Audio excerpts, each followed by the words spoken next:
কড়াইতে পাউডার আগে থেকে সিদ্ধ করে নিলাম, চামড়াটা দিয়ে দেবো।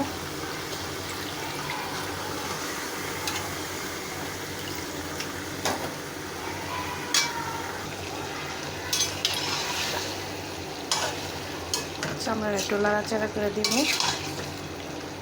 তারপর এঁকে দিব।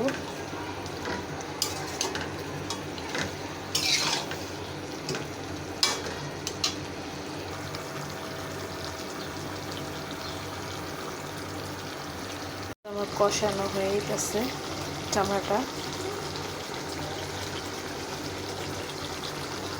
এই জায়গায় আমি বড় বড় পিস করে দিছি আলুটা, চামড়া দিয়ে দেবো আর কলিজাটা পরে দেবো। এই তো আমার আলুটা দেওয়া হয়ে গেছে। আলুটা দিয়ে আমি একটু পানি দিয়ে কমাই দিছি কষায়া। বড় বড় করে আলু দিছি, আলুটাও সিদ্ধ হয়ে গেছে।